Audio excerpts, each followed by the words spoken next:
if we remember what happened with the first playing child, that is always moving a little bit outside the circle, is outside of you, and then come back really quickly. The same thing happened with the adolescent, but you need to observe. They want to go outside and then coming back just to be with you.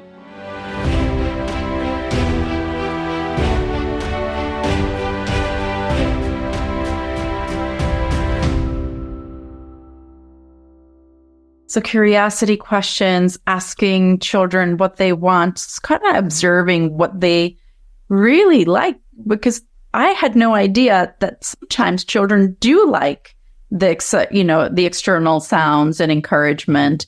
And some are like eccentrically just concentrating, thinking, and just figuring things out for themselves.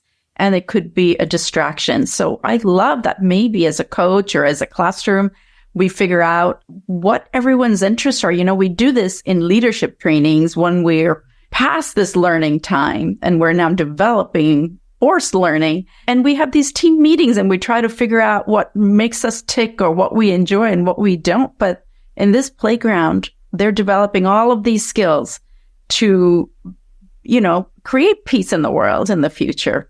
Again, I keep going back to the thought of competition as you were speaking about everyone cheering on the sidelines. So when I've experienced sports, it can be competitions. My children were in soccer sports for a long time.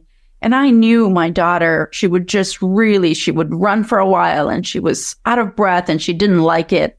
And she would stop and every parent around was so frustrated because the ball was right there and she would just give up running and she would just stand there and she would later we found out, that she was having exercise-induced allergy and she was just too hot.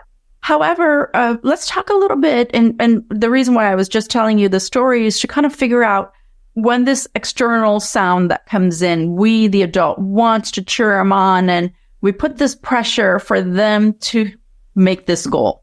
And now they don't make that goal.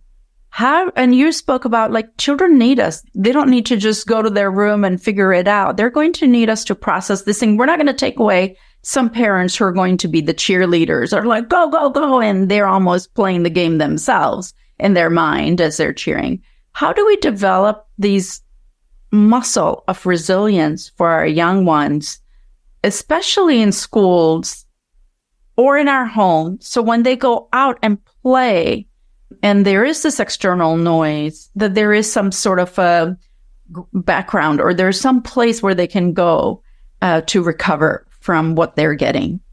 Well, the first thing is that you're going to learn this like the same way that we learn to swim. It is, you need to be there and you need to understand how is that pressure for you and how to handle.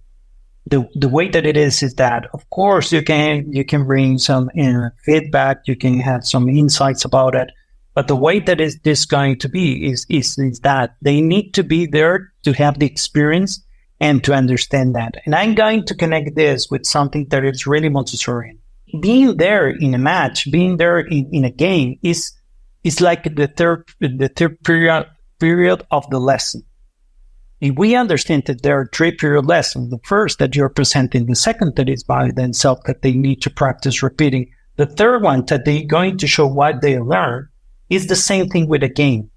The thing is that they need to do it by themselves. And later, there is not the way to do a feedback. This can come later after the game. So that's why it's important that let them do it by themselves. It is a time for them to practice today. And again, sports, as I mentioned about decision, you have 1,000 of decisions at the same time. What is a sport? What are sports if they are not 1,000 of mistakes that we're doing there? 1,000 of failures. That's a game. There are just a few right things. That's a game. So we need to be aware of that. Say, it is impossible that the child can do 100% of good actions in the game. It's impossible. So let them do that. Let them play.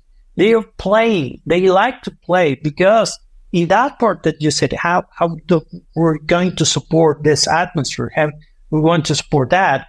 I always can see easily when we are with children playing a game is that it's really frustrating that they always are like hearing the others, especially the parents, because there's a lot of pressure. And usually the pressure are coming not for the other parents or for the other mentors, but actually for their own parents. So we need to be really aware of that. And sometimes, let me explain that.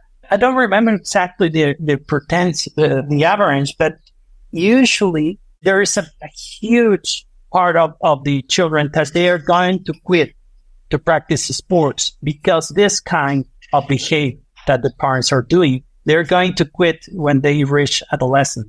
So we need to be really careful at that because they want to take distance from you. And maybe one of the things that they understand that is something that we can take distance is playing sports. So please observe if they are first playing sports because you want them to play sports, because it's your sports, or because it's your frustration, because you didn't really grow or develop really well in sports. So first that. And then secondly, just leave them. I mean, the coach has a lot of tools, a lot of experience. You need to support in another way. You're not the expert in sports. You're the expert in your maybe in yourself. I hope so, in yourself, but not even in your child. But you need to observe it and you need to discover that secret that Maya Montessori was saying about the secret of childhood. You maybe start to discover something about your own child, but this is a wonderful opportunity to do. And instead of yelling or instead of instructing, just observe and keep all that thing for you and use it whenever you need it, when it's possible to do in a strategic way, nor in a reactive way that we usually do. Parents and teachers can really benefit from just following the child, which Maria Montessori talks about.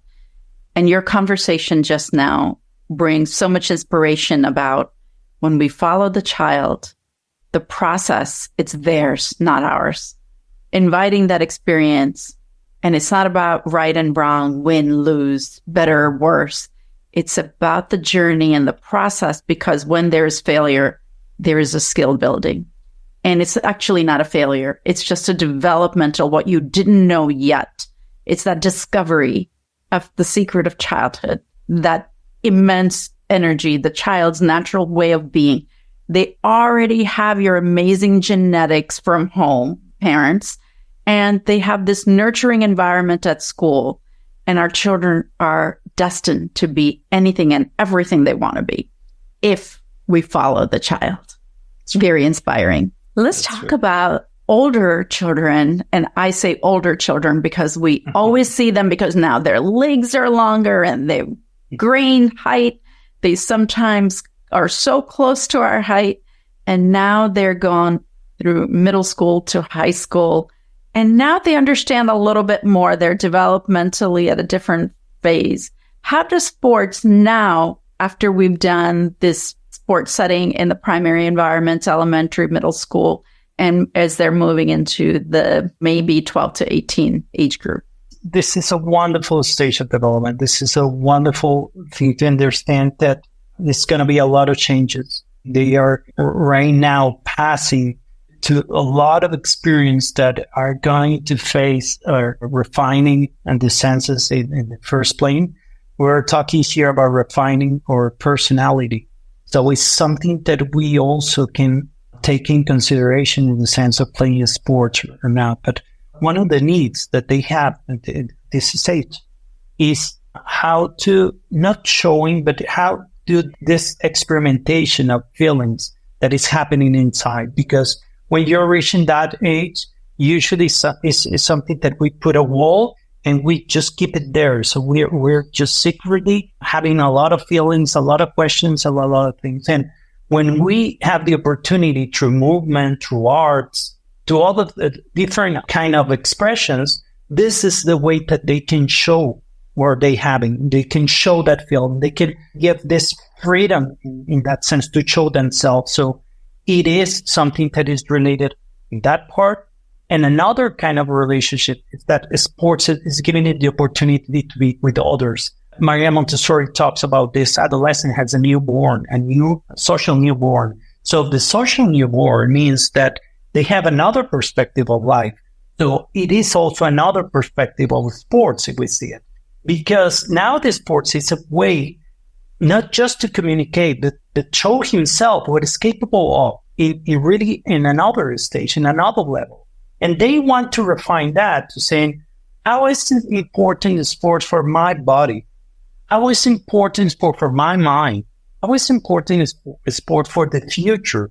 Why is so important to practice something in order to be capable to calm myself, in order to be capable to really put everything together? And I'm gonna say this sadly, but it's true.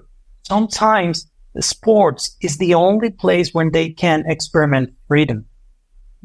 We understand this, so we said, yes, we need it. We actually need it because in the family, we're going to face a lot of problems. We're going to face a lot of challenge. We don't want to be with our parents. We definitely don't want to be there. So we're looking for a society. We're looking for moving forward to another places, and we're going to experiment the society herself. So it is a good time for experimenting the way we can create our own club, for instance. We can create these opportunities that they can organize themselves, having their own uniform. They can create their own uniform. They can move and having the strategy of the next match. There's a lot of possibilities because they're more independent and they are looking for more independent. They want to know their own process. And again, connected with something that you mentioned before, it is a process. We need to understand as a parent and as a teacher that it is a stage. There's not that they're going to be there the whole time, not understanding the others and not understanding themselves. It is just one stage, and we need to be there physically, but also emotionally for them. Not just physically, because it's something that they want to push you more outside, but at the end, they want to be there. So I always relate this stage also with the when you are in a party, when you're in a meeting with friends and with other children, if we remember what happened with the first playing child, that is always moving a little bit outside the circle, is outside of you, and then come back really quickly. The same thing happened with the adolescent, but you need to observe. They want to go outside and then coming back just to be with you. It's the comfort zone. It's something that they want to touch, but not too much. So we need to be really strategically at the way that we're going to approach this. But again, sports is a wonderful opportunity to meet the needs that the adolescent has at this stage. Eder, many parents are really concerned about their children not really connecting with them at this age. And what you just shared is they really are going through their own discovery, their own emotional challenges, and they really need the sports. This conversation was incredibly thought-provoking for me, and I hope that the parents and teachers, the guides, will be able to begin their journey in understanding sports from a different perspective if they didn't already have that. You're listening to Now What with Yogi Patel. Eder Cuevas is our guest today, sports psychologist, Montessorian, and thank you for being here today. Oh, it was a pleasure. I really enjoyed this conversation, Yogi. Thank you for your invitation. And I'm really happy to follow you and to start to know more about the different topics that you address. Thank you. Thank you. If you like the content of this video, please don't forget to follow. And also, if you want more information, visit the website, yogipateltte.com.